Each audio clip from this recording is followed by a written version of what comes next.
Bienvenue à la Rhapsodie des réalités dévotionnelles quotidiennes du lundi 14 juin 2021. Je suis votre sœur en Christ, la sœur Fabienne, qui vous amène la parole de Dieu là où vous êtes à tout moment. Alors, je crois que vous avez bien passé le week-end. Nous sommes lundi. Je vous souhaite un bon et merveilleux début de votre semaine. Dans l'amour, dans la paix, la joie et la présence de Dieu là où vous êtes à tout moment. Alors, aujourd'hui, nous allons lire notre passage. Mais avant de le lire, nous allons prier.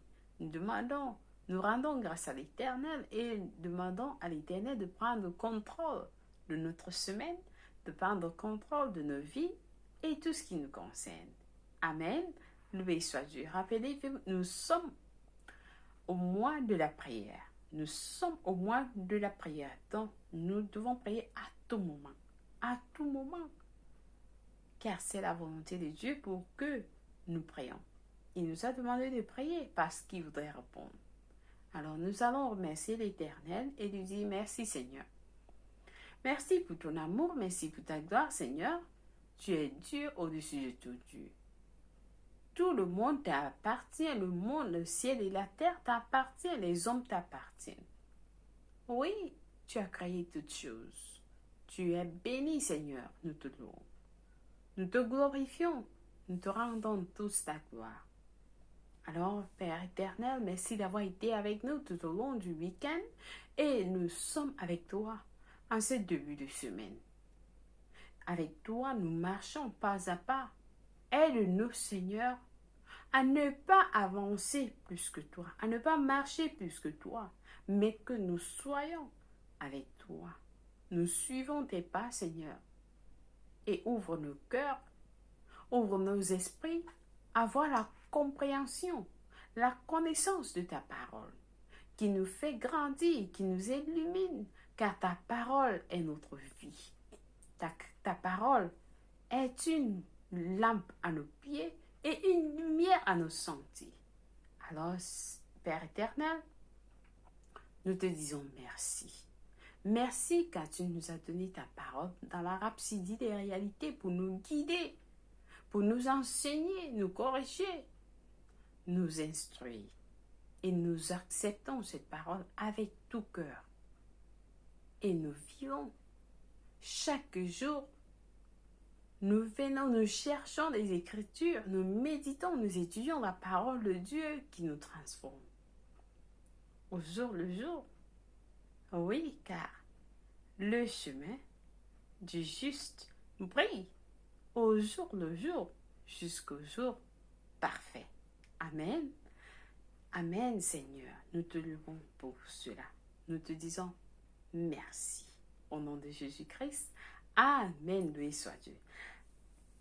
Donc, chers frères et sœurs, notre passage du jour est intitulé « Priez dans la prière ». Priez dans la prière.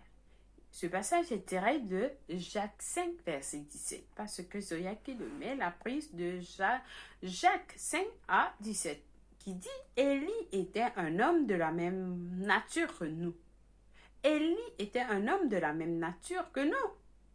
Il pria avec instance pour qu'il ne pleuve point. Et il ne tomba point de pluie sur la terre pendant 3 ans et 6 mois. Pas de pluie pendant 3 ans et 6 mois. Loué soit la parole de Dieu. Alors là, 3 ans et 6 mois sans pluie. Le passage nous fait comprendre la formulation grecque de l'expression « prière avec instance » est une remarque intéressante.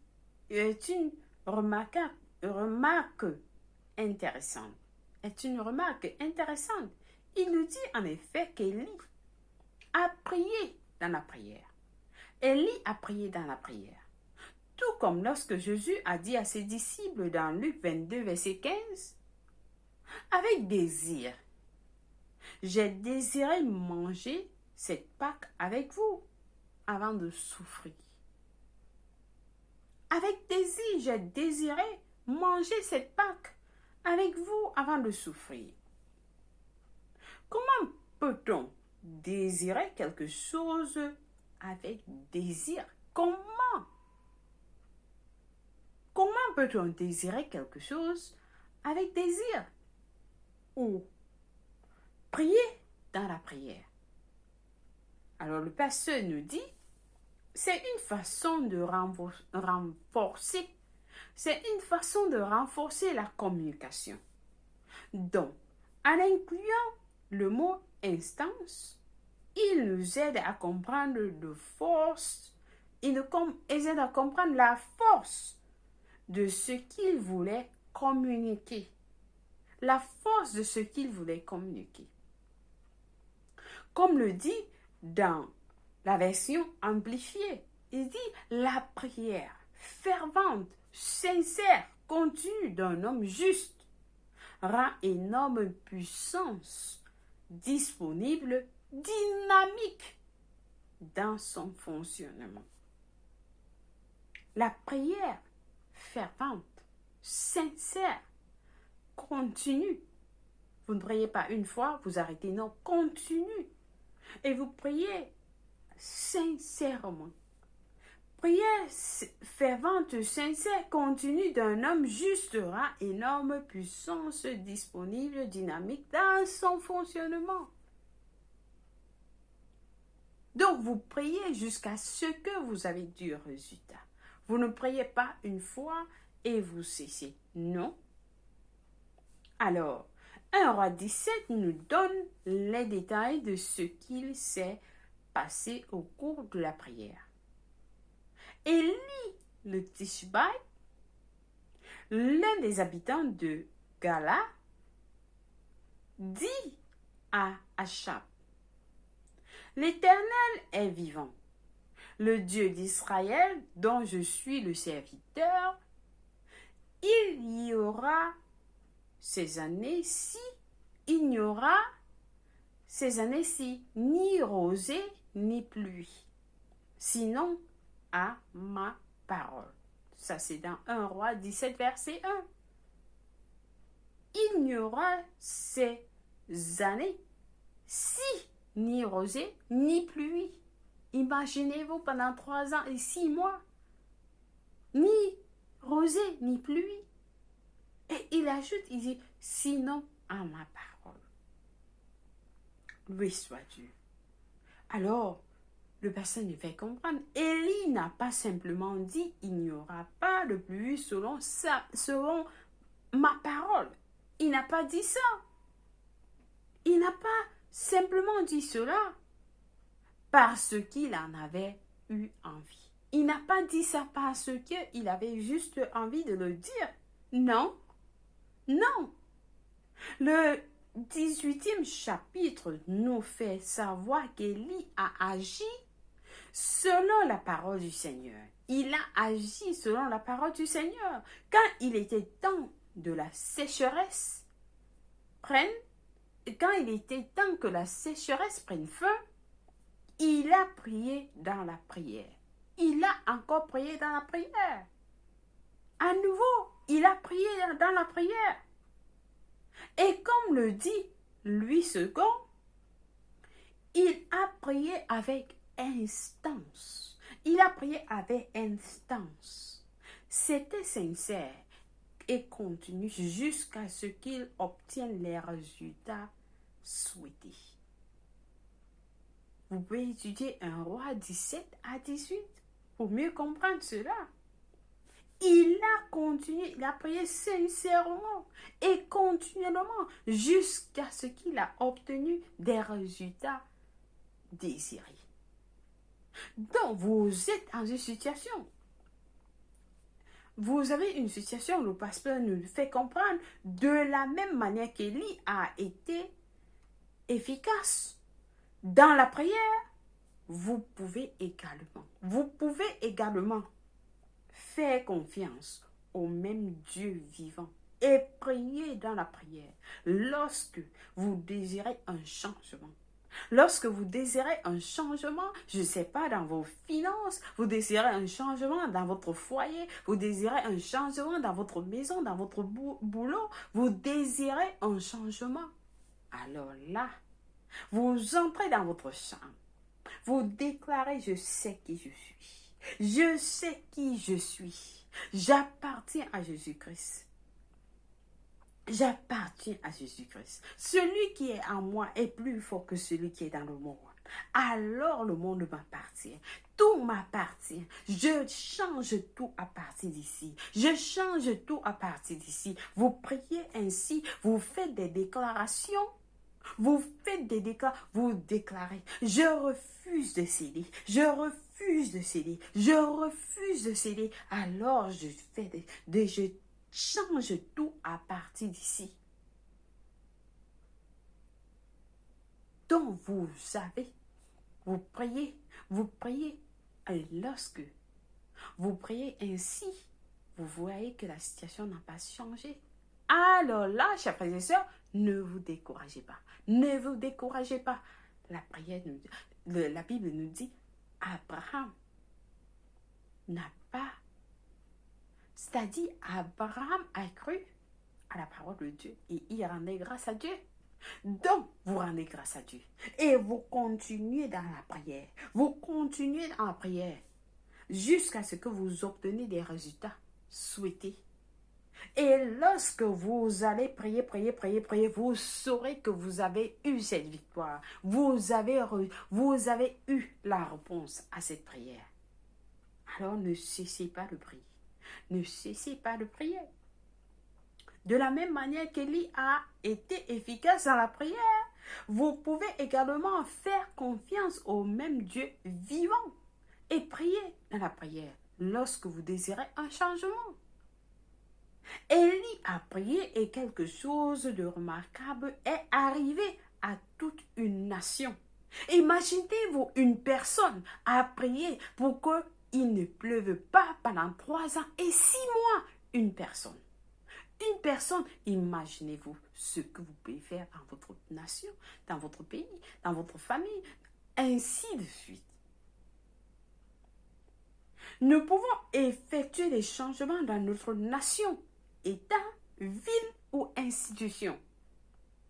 La prière fervente, sincère et continue d'un homme juste rend une puissance énorme disponible, dynamique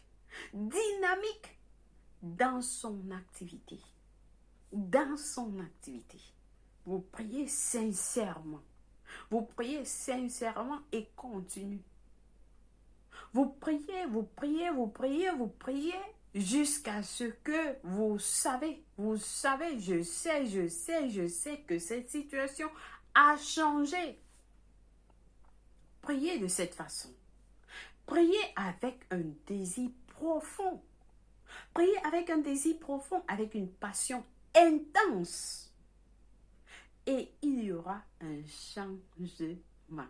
Il y aura un changement. Alléluia. Oui, il y aura un changement. Quand c'est sincère, quand c'est continu, alors là, il n'y a pas de doute, il y aura le changement. Il y aura le changement et vous ne serez plus les mêmes. Votre vie ne sera plus la même. Vous aurez cette réponse, vous aurez la réponse à ce problème que vous avez tant souhaité avoir de solution. Pourquoi? À cause de votre prière. Parce que votre prière cause des changements, fait à ce qu'il y ait des changements. Et Dieu répond aux prières. Parce que c'est lui qui nous a demandé de prier. Il nous a demandé de prier. Alors nous devons prier. Nous devons prier. Nous devons aller vers Dieu avec nos supplications. Lui dire, Seigneur, tu nous as demandé de prier. Alors nous venons vers toi prier.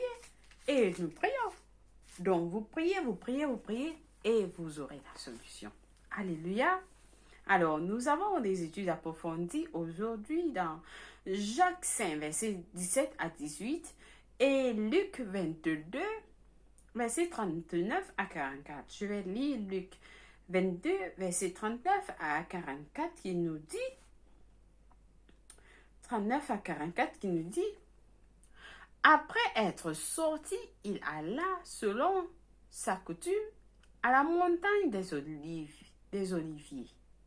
Ses disciples le suivaient. Lorsqu'il fut arrivé dans ce lieu, il leur dit, priez afin que vous ne tombiez pas en tentation.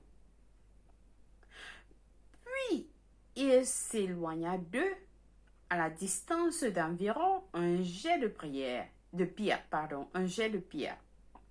Et s'étant mis à genoux, il pria, disant, Père, c'est Jésus qui priait, il disait, Père, si tu voulais, éloigner de moi cette coupe, toutefois que ma volonté ne se fasse pas, mais la tienne. Alors un ange lui apparut du ciel pour le fortifier. Lorsque vous priez continuellement, sincèrement. Comme l'ange a apparu à Jésus-Christ, soyez attentifs. Soyez attentifs. Vous ne savez pas qui va apparaître.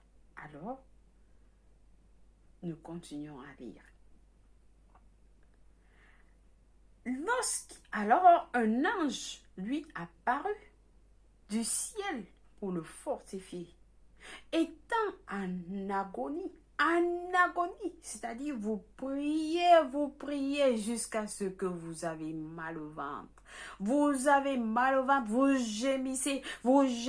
La parole, c'est-à-dire les paroles ne sortent même pas de vos bouches, mais vous êtes en train de gémir. Vous pleurez, vous coulez les larmes. Vous sentez que vous êtes à ce point-là. Mais ne cessez pas. Continuez. Il était en agonie. Il priait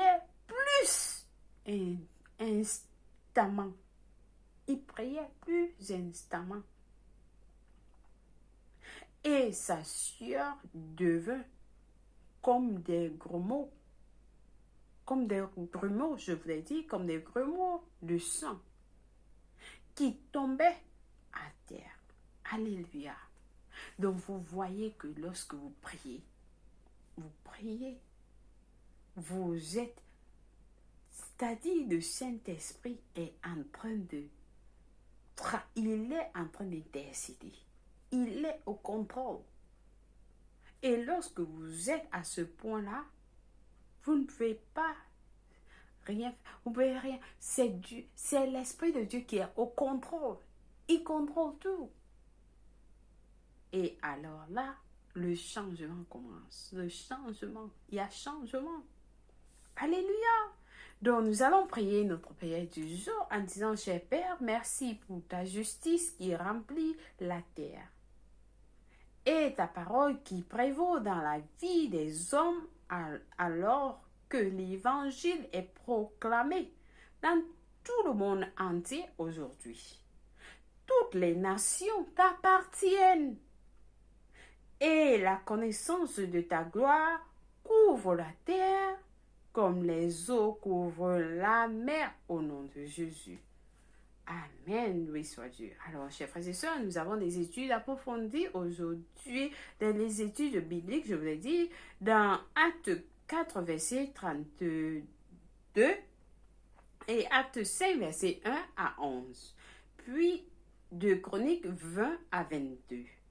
Pour la lecture biblique de 2 ans, nous avons à lire Luc 1, verset 39 à 56 et Deutéronome 12. Loué soit Dieu. Alors, chers frères et sœurs, si vous n'êtes pas nés de nouveau, ça c'est l'opportunité pour vous de donner votre vie en Christ. Oui, Jésus-Christ arrive bientôt.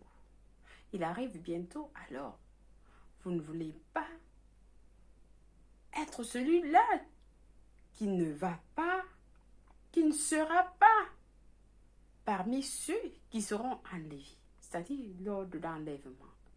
Ça, c'est votre opportunité d'être parmi eux, parmi nous qui serons là, que Jésus-Christ m'a amené. Donc, je vous encourage à prier cette prière de tout cœur.